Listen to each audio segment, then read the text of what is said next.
So thank you all for coming out tonight. I really appreciate it. My name is Suzanne Pichetti Johnson. I am the program manager for Avenues to Wellness. We are a program of the Frank R. Howard Foundation. So as always, a big thank you to the foundation for making this speaker series possible. So now I am delighted to introduce our speaker today, Cynthia Wall.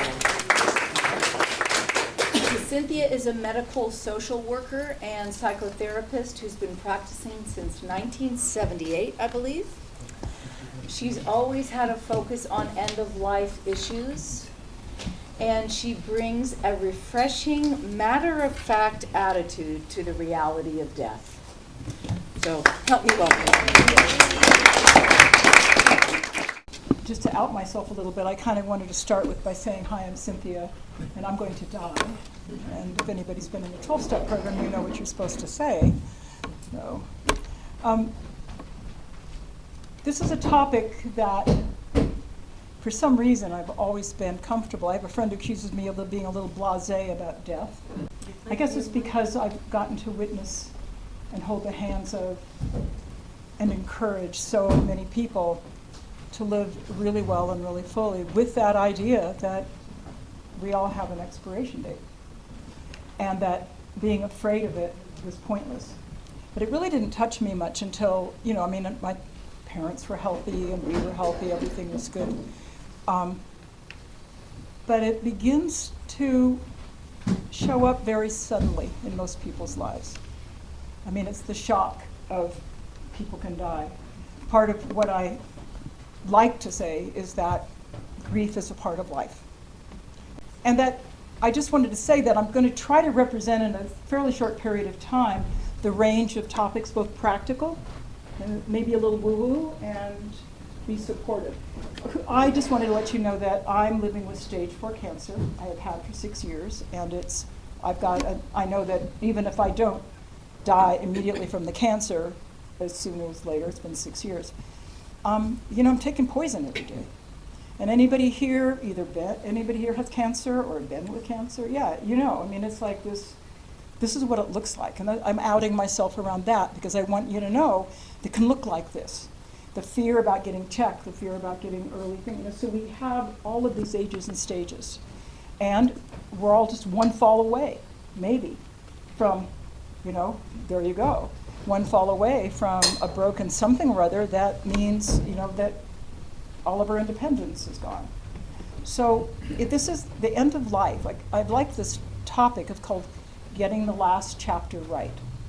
And so in the writing that I do, I was really exploring the idea of the last chapter. And the last chapter is when everything comes together, right? It's supposed to be happy ending. Hopefully people are forgiven. The secret's revealed. We know who the murderer is. Whatever it's going to be. But it's all supposed to come together. But it doesn't on its own. We can just keep dawdling and waiting and thinking we're going to have time and that we've got plenty of time to get our wills in order and to make our wishes known and to forgive the stepdaughter who didn't remember our birthdays or whatever it's going to be. And we don't necessarily have that time. And I think that's the piece that I really am glad to see there's some younger faces. And hi, Christy.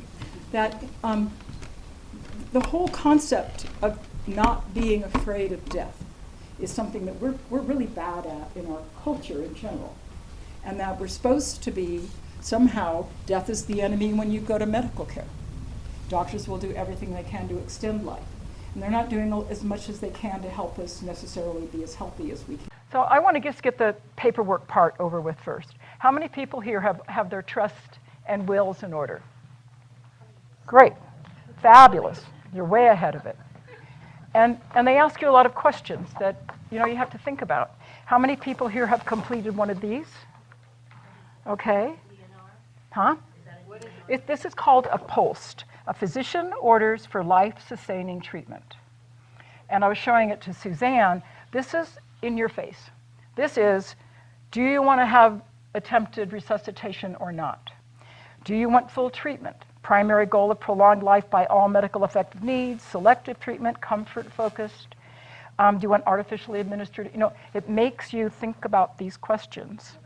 And I said, this is this is the part that you really need to get clear. And I had copies made for anybody who hasn't had one. You take it into your doctor and they sign it, but you talk it over with them. And the importance of this is, you know, at any given moment, you may be in a situation where you don't know what a loved one wants. You're put into a situation where you got something, don't kill grandma, and you're saying, but grandma wants, you know. And it's rough. Being a medical social worker, I've been involved in hospice or some form. In fact, how many people in here know from the Laytonville days? Several people here. Remember, Mrs. Layton was one of my first people I worked with. I was hired in the Long Valley Health Center in 1978 as the first person there. And I was a social worker, new out of Berkeley in medical social work. And Mr. Layton was dying of cancer. And I was sent to the house to see what they would need. And she taught me how to make the bed, how to change the sheets with somebody who couldn't get out of bed. So I helped Mrs. Layton change Mr. Layton's sheets in his hospital bed. So that's kind of where I began with it. But I was also at VA hospital, where the old soldiers would go to die. And I would get to see that and look at the end stage of alcoholism, the end stage of, you know, of a life, hard-lived life. And so I feel like there was kind of this gift that I've been given where I wasn't afraid of it. And I could see, you know, they talk about pneumonia being the old person's friend, you know, that it's an easy way to go out. And all of these phrases. So when I say I'm blasé about death, it means that I'm just passionate about living our life fully. I really want everybody here to get that the whole goal of this is peace of mind. Suzanne, you didn't make copies of the checklist, did you? No. Okay.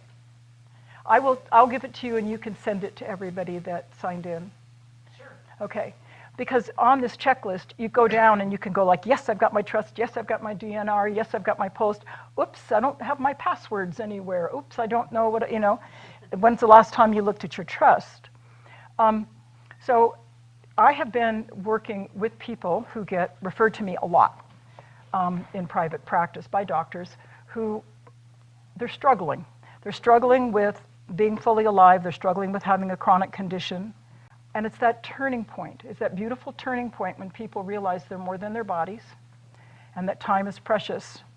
And you get to pick what's important. You get to pick money over people or people over money. You get to pick, what do I want to do with the rest of my life? And knowing that it's going to be compromised.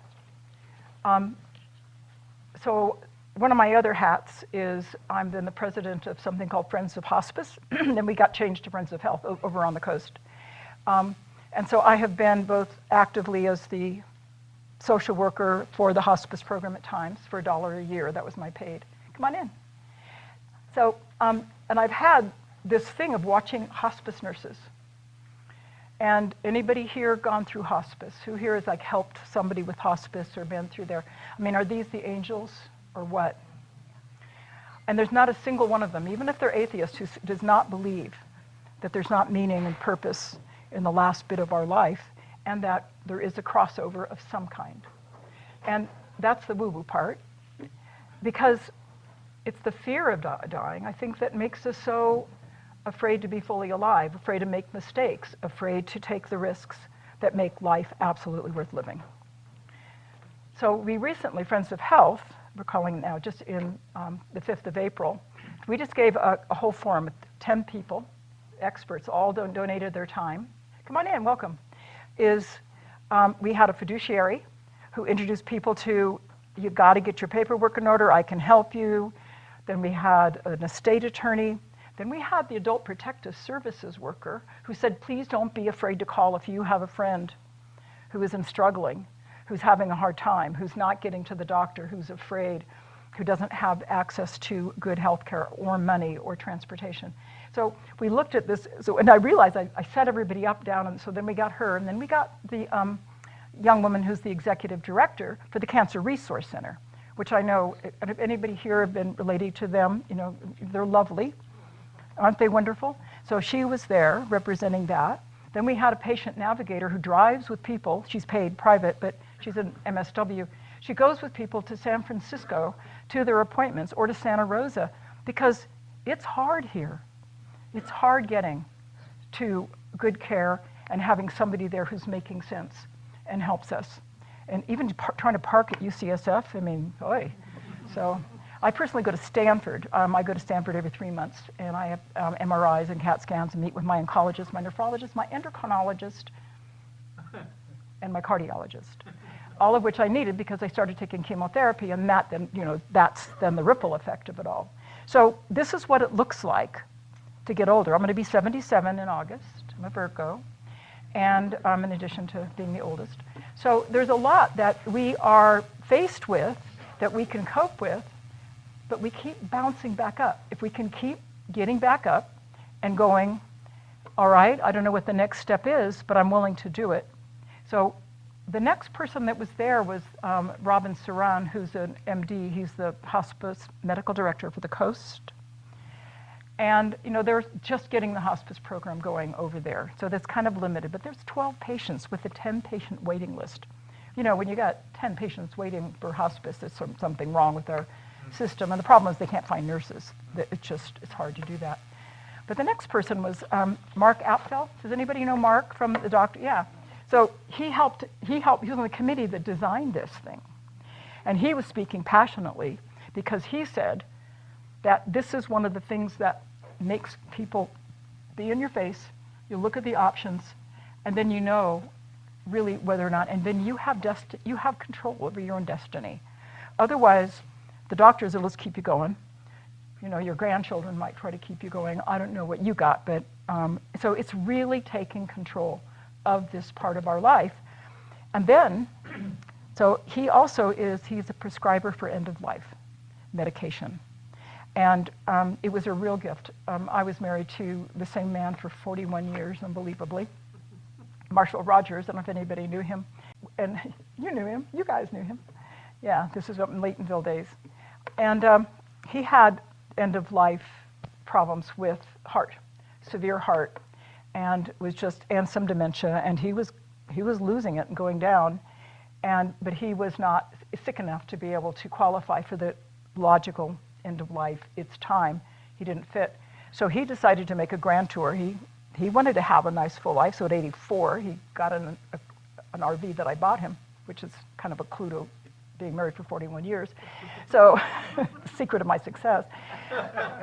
And he drove across country and got all the way, he thought he'd make the big loop and go see, Mount Rushmore. I don't know, he got all the way to Florida and said, I'm never getting back in that thing again, in his daughter's driveway. And they decided to stay there, and then became very seriously ill with heart conditions. And he just started the I Really Want to Die, and he bought the book, The Final Exit. He was looking online. He was trying to figure out how to do it himself, which is possible. Dr. Kevorkian, I think, should be given sainthood in whatever form.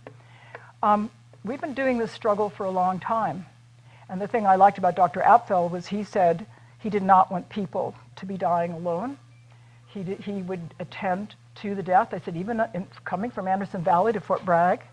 And it was really great to see a doctor that was this passionate about graceful dying.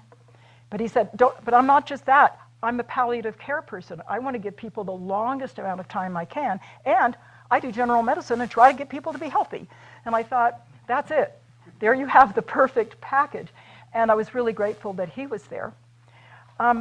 And then at the end, I'm skipping over the one person, we had the grief counselor who does all forms of grief. It could be divorce, it could be a child, it could be a dog, it could be a spouse, it could be a parent. She said grief is grief. The person who kind of became the star, and I wanted, because it was new information for me, was the funeral director. He's absolutely adorable. I think he's 31. He's one of the few black people in town. And he wears dreads, and his wife they're both from Detroit, and so they kind of stand out. He is so passionate about his profession and what he does. And Christy and I were talking, Christy Lee, right? Yeah, about the Deaf Cafe that's going on here. He is all about, like, ask me questions. You can get buried at sea, like your whole body. We didn't know that. Because we have the shelf of Mendocino at 1,600 feet. It drops. You go 6 miles out, So that was cool. He said, that's the greenest form of burial. And he said, I'd drive you up to Washington to get composted, but think about it, all the drive up there and back. It's better if I just, and I went, have you been out there? He said, yeah, oh no, I drop people out there. And, wicker baskets, and it was like this lightening of the spirit, because taking care of our remains, thinking about that, and letting people know is this gift we can give. So when I talk about getting the last chapter right, but the other title I really wanted to call it was Let's Leave a Legacy Instead of a Mess. Anybody had to clean up after somebody who did not leave a will or did not leave a trust or did not? Yeah. Think about that. It's the kindest, most loving thing you can do for your loved ones, is to make everything clear, everything from the fiduciary all the way down to the grief counselor. And don't forget the funeral director. And I learned, I've been hesitant, given my diagnoses, I don't know what I've got here, but in terms of time, but I was hesitant to go in and do I pay for it here? What if I die in Wisconsin or Paris or someplace more interesting? And and he just said, well, he said you can transfer that. If it's in the States, you can transfer that and you buy insurance. He said it used to be you'd go into the funeral home and you'd give them the money and then it would be locked in. The price is locked in. That's the good thing about it. So forget inflation, and if you care. But he said was but then funeral homes go out of business and they would take the money. So you buy insurance. And so it was all of this information, I thought. And every time he spoke, or Mark Outfill spoke, or any of the other people, we all felt a little bit of okay, I can do this. Okay, I can do this. It's the doing of the things that is the difference. I think probably the kindest thing is make sure all of your passwords are updated and on a piece of paper that you give to a trusted person. I tell everybody where they are. They're stuck right next to my computer.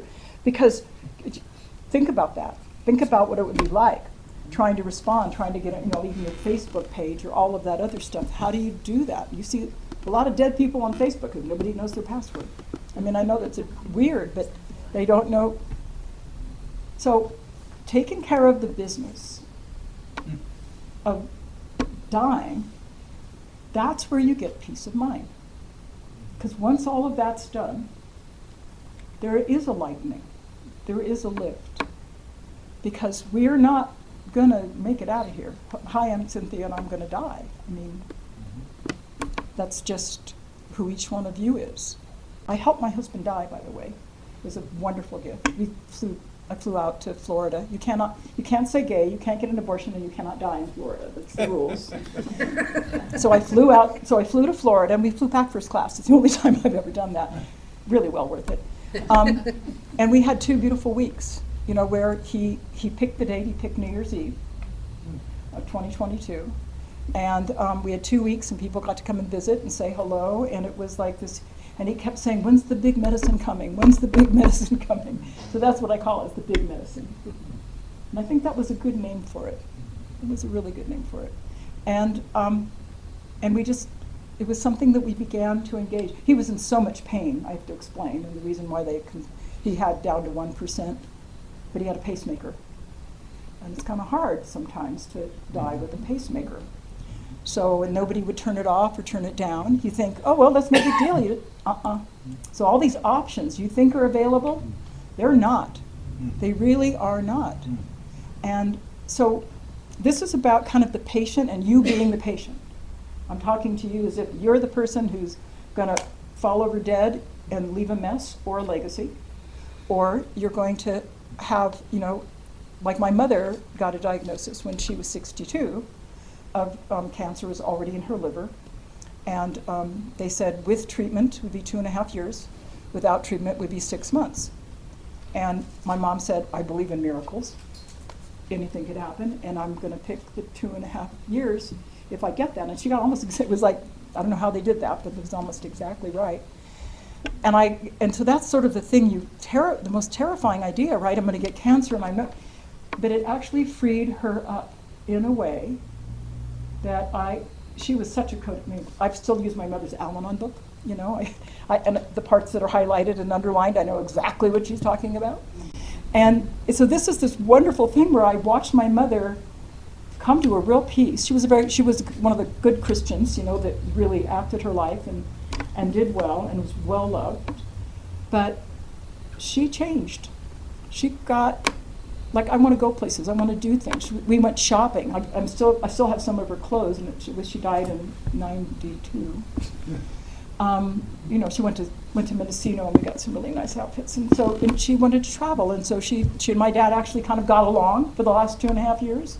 My dad really showed up in a way that he hadn't before. In some ways, it was the best part of it. And I watched my mom start to become honest. Like, what have I got to lose? I'm going to say no. I'm going to say yes. They went traveling, and they did some fun things and made new friends.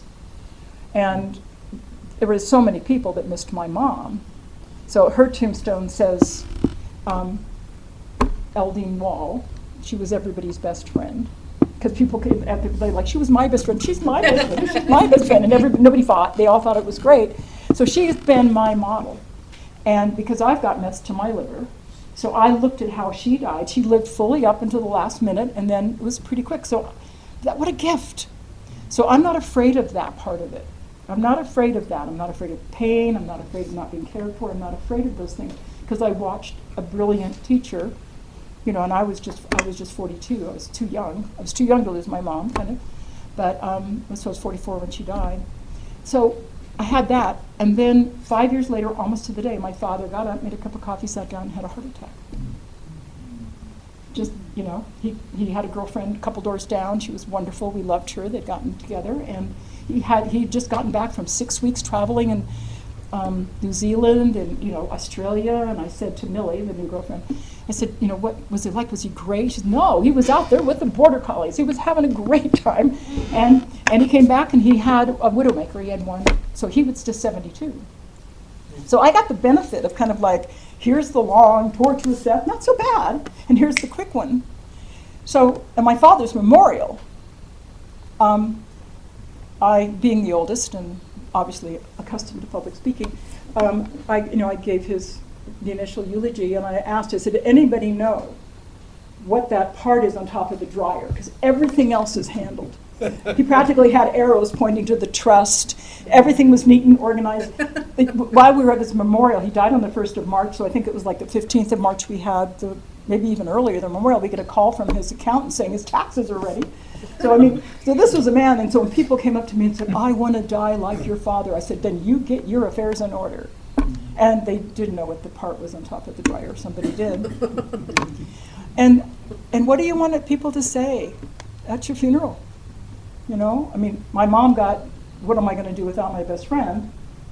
And my father, I said, the best thing you can say about Bill Wall was that he did not walk his talk. And everybody got it.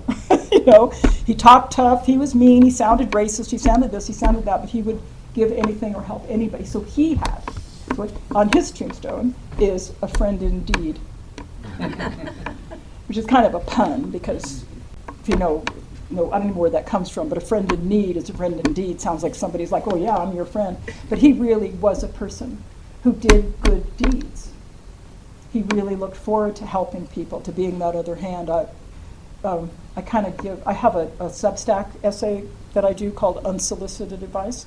And I credit my father for that. He would walk up to strangers and go like, you really need to rotate your tires, and expect them to be grateful. But he was right. And so I kind of come from this whole line of people that lived really well and lived fully, and then had kind of perfect deaths, maybe too early.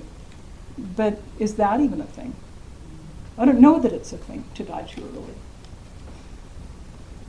The piece I think that I want to say is that grief is a core part of life. I said that earlier. I think it's one of the foundations. If we love well, we will be grieved, and we will miss people for a long time. A part of this whole talk for me is the people that could choose to go on when life feels unbearable.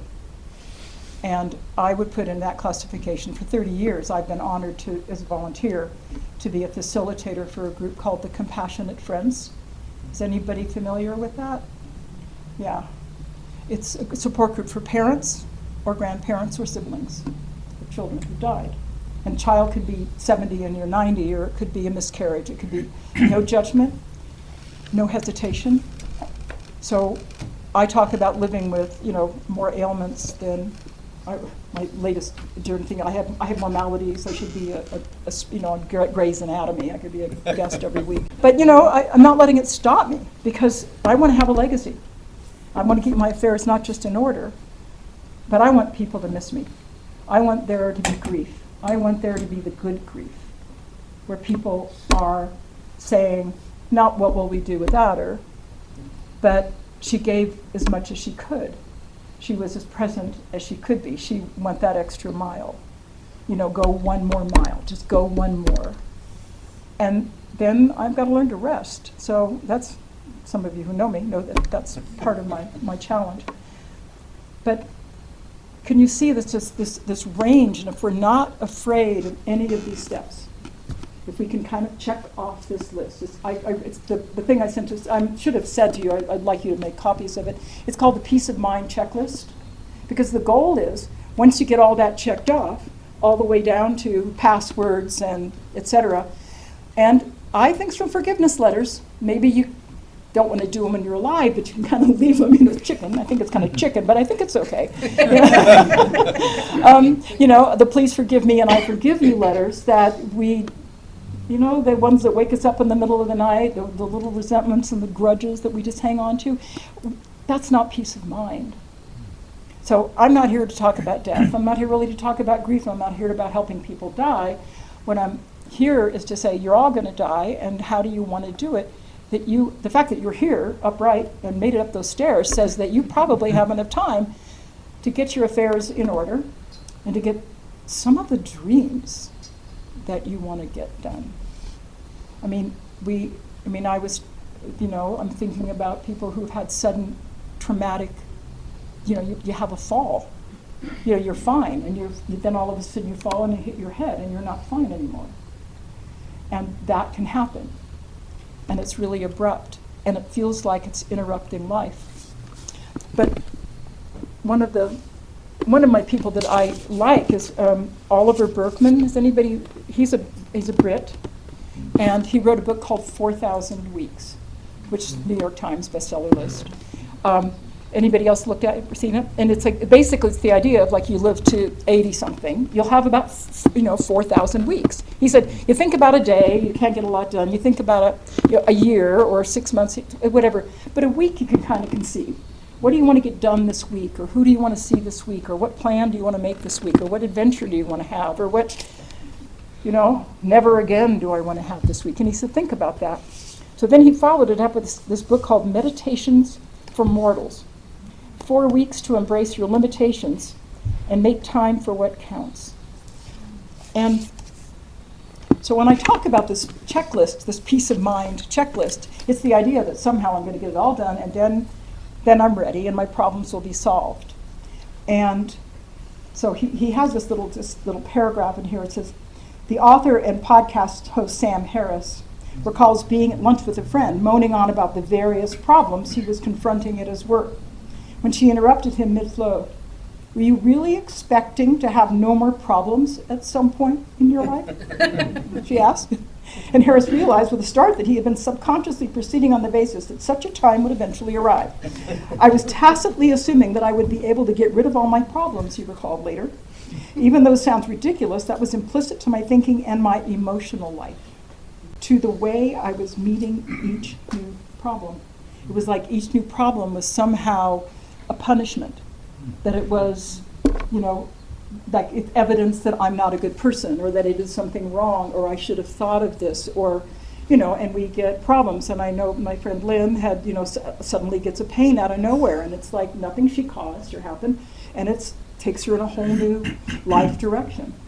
I had a completely fine, well physical, and my FNP said, I don't like your creatinine level. It's like, it's a little bit high, which is a measure of kidney. And I said, well, I'm fine, I feel great. I just had lost weight, I was working out, I was feeling really good. And she said, oh, humor me, go get an ultrasound. Boom. Half of a brick sitting on top of a kidney. No signs, no symptoms, nothing. And she next phone call was Stanford or UCSF. So I picked Stanford because my friend from the Summer of Love, 1967, anybody there? Anybody there? Okay. Is 3 years ahead of me with kidney cancer. So it's weird that I'm in a situation where it just sort of keeps coming to me. And I know that every time I'm sitting with a person, and I still do an active practice, I'm sitting with a person, I don't know what's wrong with them. They're perfect just the way they are, but deep inside there's something that's calling to them that they're either not doing or they're suffering from, or somebody's bedeviling them, or they're holding on to a resentment or a grudge or an addiction or a fill in the blank that's keeping them from having peace of mind.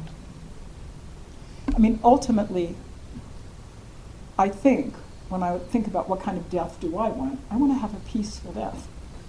And I'm not going to have no problems, but I can be at peace with that. Does that make sense? Mm-hmm. Sure. I mean, I think if we have a really clear goal, like out of everything, what do I want the most? It's like, when I die, I'll be ready.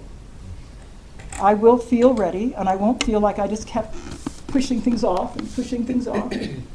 That letter that never got written, the passwords that never got put down. I know some of you are going, uh-oh. Yes. You don't even know what they are, do you? First you have to change them all. You have to reset them, and then you write them all down. There you go. Huh? There you go. Yeah. Yeah. Because we don't want to do this to people we love. We don't want to make it harder. We don't want them to be cursing us. We want them to miss us, right? Any questions so far? Yeah. Could we go back about 5 years, and could you describe the difference in the drugs from then to now? Which drugs? The most applicable end-of-life drugs. It was maybe a little bit more than 5 years ago. There was a particular doctor, and I wish I read The Atlantic is my new read. I've got rid of the New York Times and everything. I love The Atlantic because they do these in-depth articles. And the fellow who worked with the committee to create the end-of-life drugs worked really, really hard because there was no obvious cocktail. I helped one friend die. He was already kind of in transition, and the hospice nurse said he's still suffering.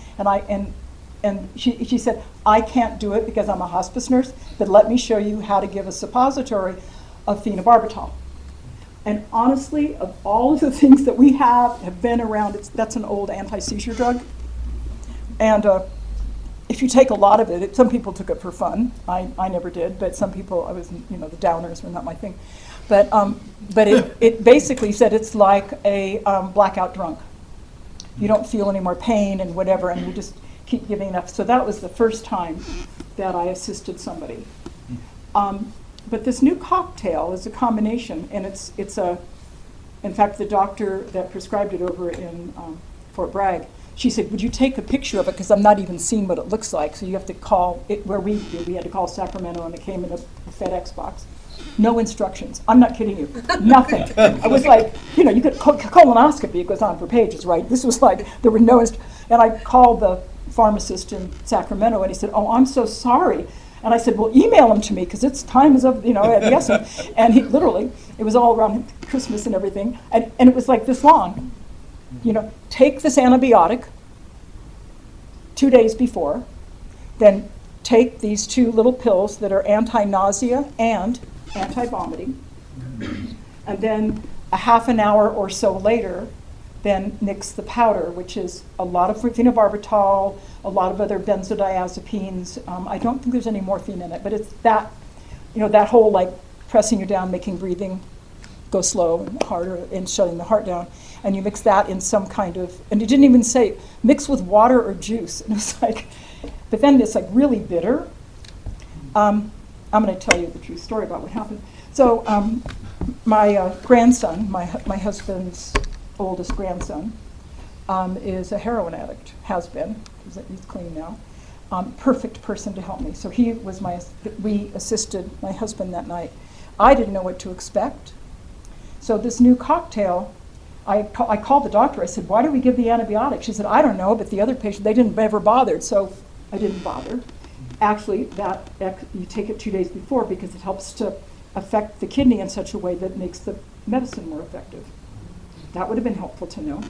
So we didn't bother because she said that. and then the anti-nausea and anti-vomiting, with 2 different pills, which were to keep it down. So my grandson was concerned that my husband, who was having difficulty swallowing, unless I made him a peach pie with a lot of whipped cream, which probably also slowed down the medicine, but nonetheless, it was a good thing to do. He's watching City Slickers and eating peach pie with a lot of whipped cream. His grandmother always put whipped cream on everything, so he was, there he was. And he was 85, almost 86, and he was ready, and he had long memories, and he was there having a good time, saying, I think I would have been a great cowboy on TV, and he was there and present. So he was really conscious death. It was really exciting. And then, and so Ben said, I'm really worried that this pill is going to be bitter and he's not going to be able to swallow it. We should put it in gelatin capsules.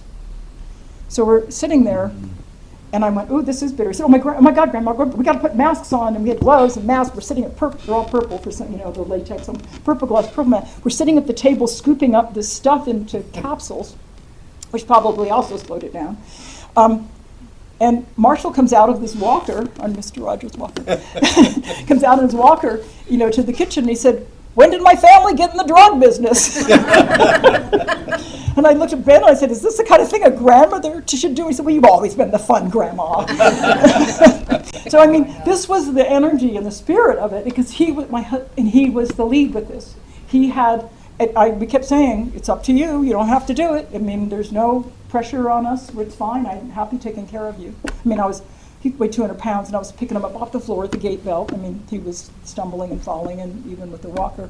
It wasn't easy, but it's a real gift when you're with somebody who is really ready to let go, to be that person that walks with them. When we're walking somebody home, we're all walking each other home, as Ram Dass would say. And it was like this, so this scene was really we had this moments of comedy, we have, City Slickers on, we got peach pie, we've got, we're in the drug business trying to scoop things up, and then we're panicking that the cats might get in, or whatever. Well then, the reality is, it's an unintended death, right? So, it's just him and me, and we're there, and he takes all the pills, and we mix the last of the powder in with this mango lemonade. I want to say this mango lemonade juice was nice and sweet and thick. It was a perfect choice. Ben was in charge of that. He knew what he was doing. And it took him over 90 minutes because the pacemaker, and because I fed him peach pie, and because we didn't give him the kidney stuff, and we put it in capsules. So with combination, it was a little longer, and he takes all the medicine, and he goes like, I've got to go to the bathroom. And it's supposedly 30 minutes, right? Within 30 minutes, he'll stop breathing with 30 minutes, and we're going like, so Ben is like going, oh my God, like what? I said, what do I do? No, Grandpa. I said, honey, you got a diaper on. We got, you've been doing this stuff. You're there. There's going to be a mess in this chair. It was like this is why he was in Florida for the last 2 years. Anyway, and so there he was, and he was like at this whole, this thing, and I said, Ben, just take him to the bathroom. It's right there. So he walks with him with a walker to the bathroom, and he's going, hurry up, Grandpa. I said, you don't do that. That's not kind of the way to get anybody to pee, but, hurry up, Grandpa was really kind of so, and then I said, Ben, just get out of there. And he said, Grandma, he's 37, he could still call his grandma. Grandma, he said, he could die on the toilet. I said, honey, Elvis did. And we started laughing. And, and it was like, then I said, well, I guess a lot of people die. I said, probably so. Anyway, so they said, okay, whatever. So he came back in the chair, and he just wouldn't die. And we were like going, and I said, maybe, is this not enough medicine? He's over 200 pounds, and we gave him peach pie. I gave him peach pie, and I gave him, and it's in capsules, and we didn't take the kidneys out, and it's this panic level. And he said, Grandma, trust me. I know my drugs. That's enough stuff. Just give it time. And then the most magical thing happened was he closed his eyes and just kept breathing peacefully, and he was out of pain for the first time in almost 2 years. No heart problem, no nothing. That's the gift of this. That's the core gift of this, and that's what the doctor devised. How can we do this thing where there's no, intense, clean jerk, the person actually dies a natural death? I mean, I know it sounds weird, but they just slowly die a natural death. And it's not the hours, yeah. So if there was no peach pie, and if there was no encapsulation of the medicine, how long would Well, I asked Dr. Apfel that. He said he's sometimes seen it take 2 or 3 hours, even with no peach pie and no stuff. He said, that's, again, it was like this little misleading thing that I got. But I wrote up, because I had, I'm a medical social worker, right? I'm blasé about death. Remember me, I've helped other people die. I've been at people's bedsides. Didn't freak me out.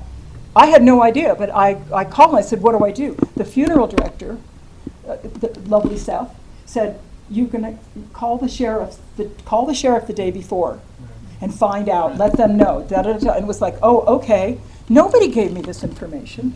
So I very carefully wrote 6 pages of things I wished I had known.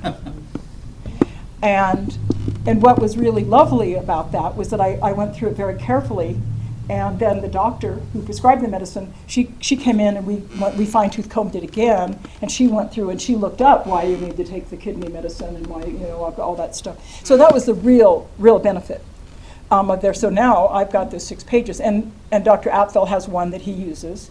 This is the one that Dr. Berna over on the coast, it was the one that we created together, uses, because it was even it was weird. And so, I described Ben with his previous history, like, we had to call the sheriff. Sheriffs come out, they're there, and they're kind of like, and fortunately one of them had been on a call one other time for an assisted suicide.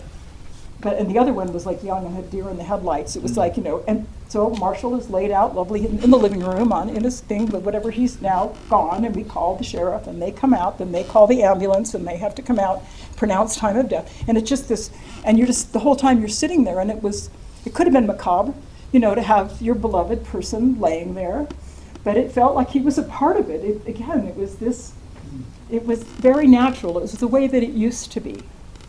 In the olden days, the body was respected. In the olden days, if you go into one of my favorite hospice nurses said she was from the East Coast, and you go into these little old houses, these places, and they'd have these rockers that were big, but they were cradles, and they would take and put the person who was dying, the old grandma, grandpa, in the cradle by the fire, and people would go by, and push it. And there was a level of a respect for that person, and at some point, and then people laid in state, whatever, in the parlor. That was the parlor's job. We weren't afraid of the body. We weren't afraid of what happened, and there was no rigmarole. You did what you did in that church or in that tradition, whether you're Jewish or whatever you did, and then we do have options, and that's why it's important. But what I loved about the gift that my husband gave back to me, being honored to help him and support him in this, is that I can speak about it very frankly and encourage people to say, okay, it's not going to be unpleasant. And because you can schedule it, and because you can get the right people there, and because people know they're going to come and have a chance, it's people are coming, and it's a level of kind of the ceremony of life while you're still alive. So he had a couple weeks. He chose his time, and I flew him back out, and we set him up, and he was entertaining all of his friends and being in and out of it, and I was making him as absolutely comfortable as possible, including picking him up off the floor when he needed it and doing all of the things that a good wife does, good partner does, good child does, good parent does, whatever you do. And the gift is that if a person is suffering, even if they're not terminal, even if they're unfortunately, it does not include Alzheimer's. I think in Canada they're doing that. I think in Europe they're starting to do that, to answer the question on somebody's mind, I know. You can't choose it. You have to be able to pass the test, the orientation to time, space, and that I know what I'm saying. And when he had his phone interview, we only had phone interviews, he's sitting in our living room to the doctor right there in town. They said, Cynthia, please leave the room. So I left the room so that there'd be absolutely no evidence of coercion. And it was lovely, because if you live in the town for a long time, he said, I remember you used to sit on my lap when I played Santa Claus for hospice, And then when the second doctor called, Marshall had been a hospice volunteer. Remember, he was another good deed doer. And so he was at the Sherwood Oaks at the nursing home there, skilled nursing facility. And Dr. Cottle, who was the secondary doctor, remembered him, and they'd worked together. So he had that credibility. So being in a small town where people know you and your doctors know you, that was really important. unfortunately, if he'd been unable to be clear, even though he was suffering horribly, they wouldn't have done it. If he had been confused, if he couldn't, like, and it's not like name date, who's the president kind of thing. It was conversation. It was like, are you present? Do you know what this means? And why don't you want to keep going? And that's a question each one of us needs to ask. I bet you even now, some days you wake up and you went, you know what? I guess I'm glad I woke up today. But if I hadn't, it would have been okay. Whatever you believe, whether it's the best night's sleep you've ever had, or it's going to be like, wow, like Steve Jobs, oh wow, oh wow, oh wow. We're going to have some kind of experience. I think that this is core to being fully alive at whatever age. I was talking with Christy a little bit about, and it's the Death Cafe, is that what your friend is involved with? Yeah, maybe you can speak a little bit about that. That would be, if anybody's interested. Would you like to hear about what's going on? Yeah, would you mind just standing up and just telling a little bit about it, because you're locally? Well, I haven't been super involved. I know there's a few cases in here that possibly have been in attendance, but she brought this model of meeting from Portland, I think. I'm not sure how broad it's practice, but basically it's not a grief circle, but it's a place to speak about the process of death and dying, very much what you're speaking about.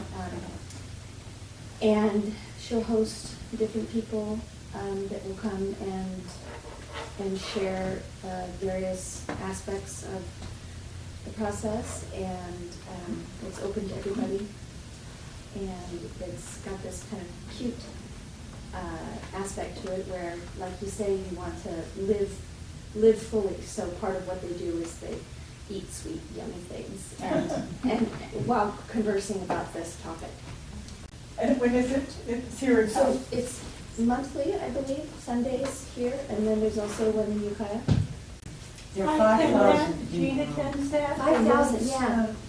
I'm sorry? Jean and I are attendees at the Willits Death Cafe. Okay, and what do you think? It is Is Sunday. it worth doing? Yeah. Yeah. I mentioned that the one of the other gifts that I get, that has been given to me, my PhD in grief, comes from parents sitting for 30 years once a month with people who've chosen to go on, even though what they're coping with is unbelievable. And we just recently had one in person. We hadn't had one for, due to COVID and all that. We just recently had one in person.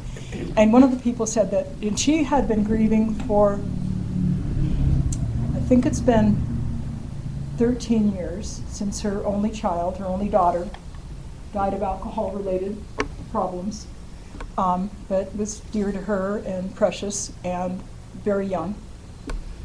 And she really said she almost couldn't bear to come to meetings, because she would be there, with her relatively, 4 months or 5 months, and people are there, they've been 4 or 5 years, and they were still like crying and still, feeling these things. But they kept saying it's like at first it's like this river, this nonstop, and then eventually it gets to be waves, and pretty soon the waves kind of get spread out.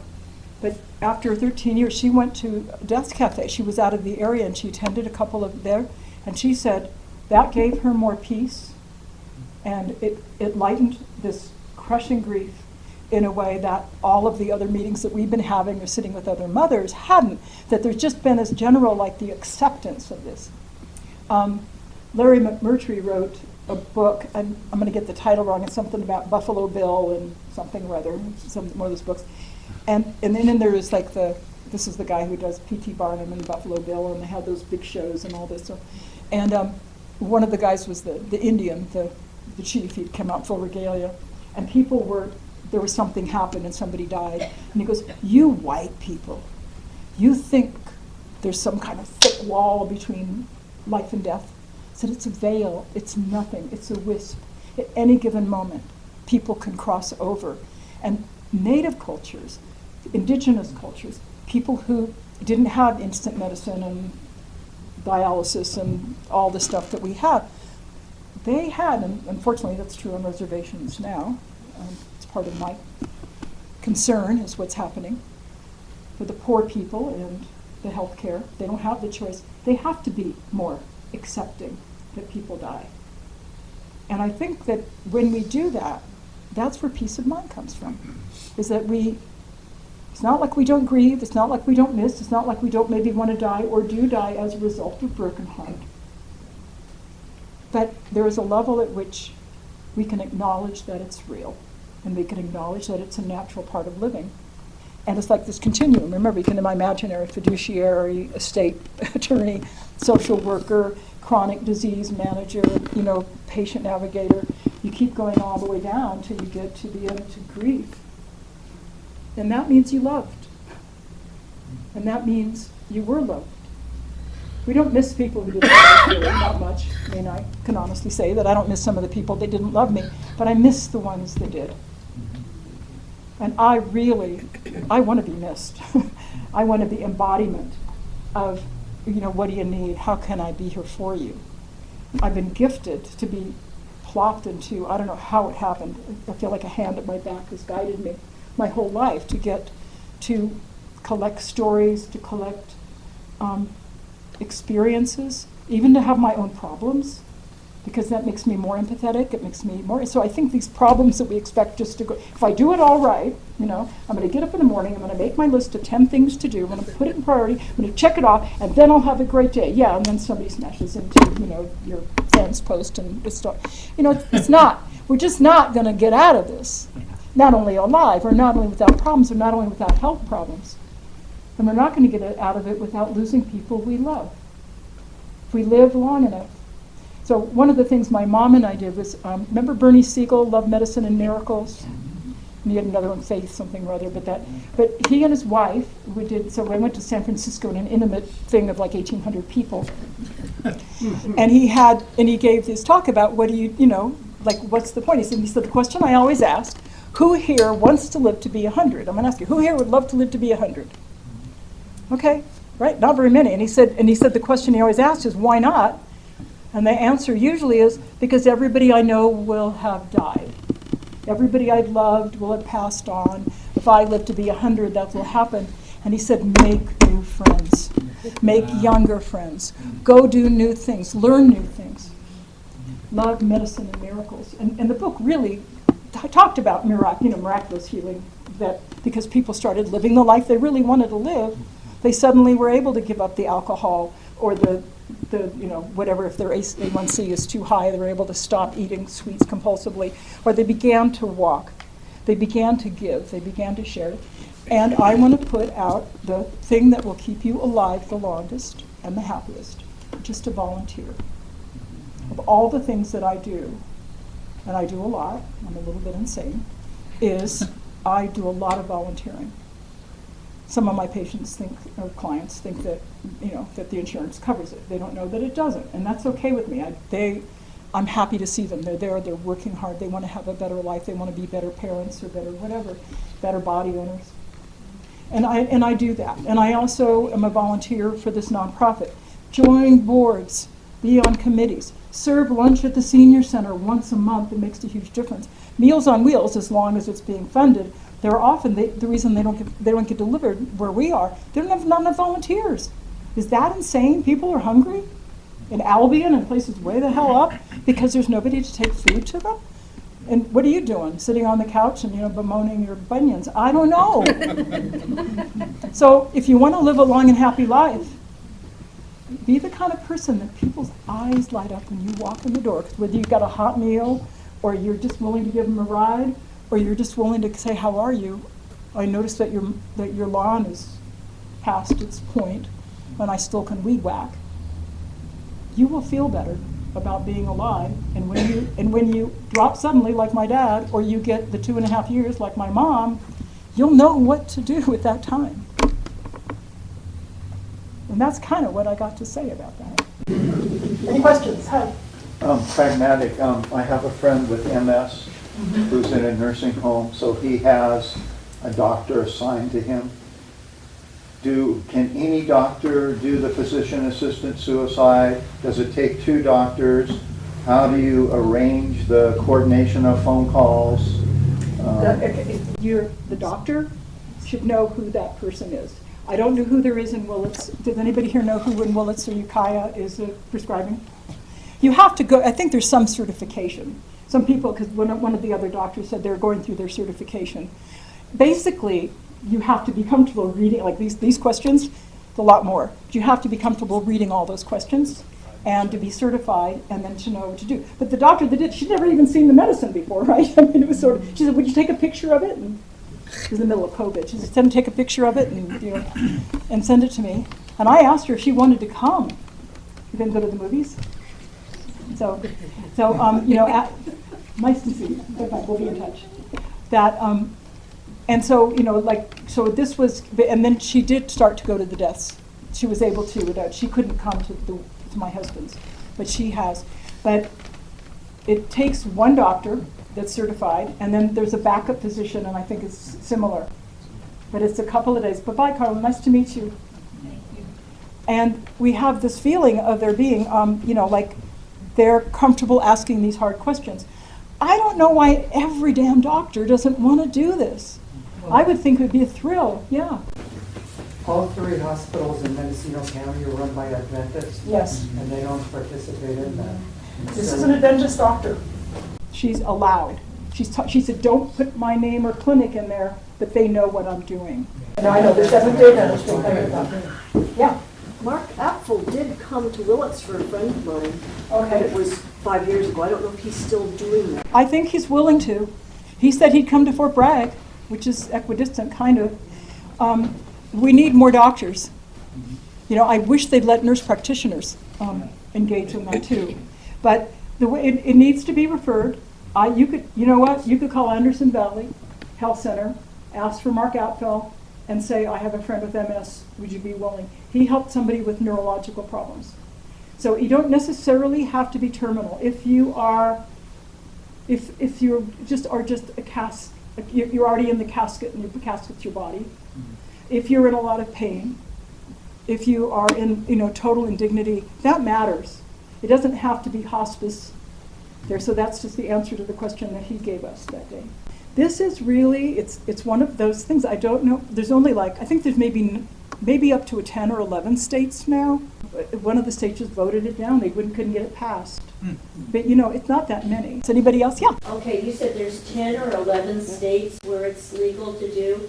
I thought it was under the impression it was illegal, period. No. 2016 in California. And we were not the first. I think Oregon might have been the first. Yeah. And they kind of led the way, and they made the protocol. No, it's 2016. It's absolutely legal. This is the legal right to die. The Death with Dignity Act. End of life, death, So with regard to, I just finished another course online with Barbara Coombs-Lee.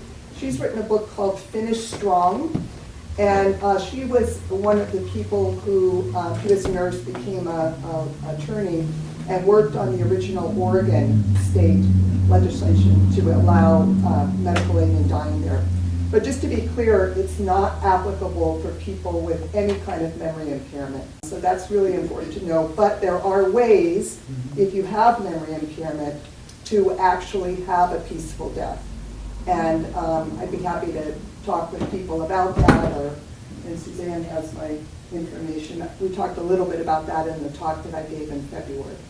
Anybody else have a comment or a question? Yeah.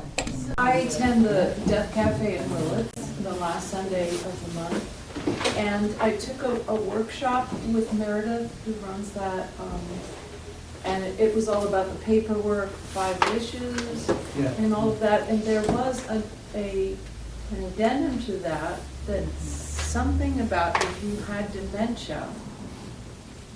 You can do what's called voluntary stopping eating and drinking. Yes, that's what it was. Okay. VSED, yeah.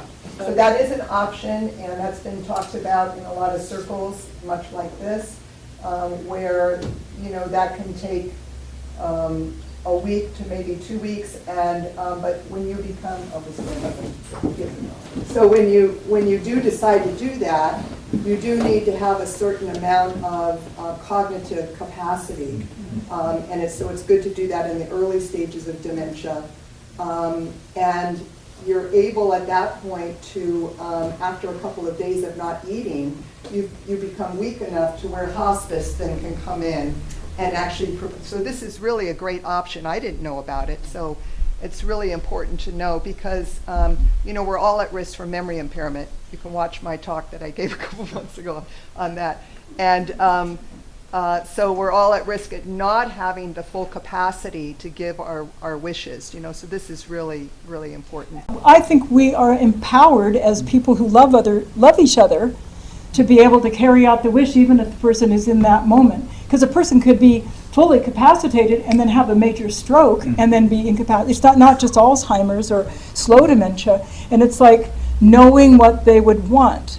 And it's watching the battles in the hallway, you know, in the hospital with no you won't, yes you will, you're killing her, she'd want to live, I don't want to lose my, you know, it's a nightmare, and it's of all of the messes you can leave, that not being made clear.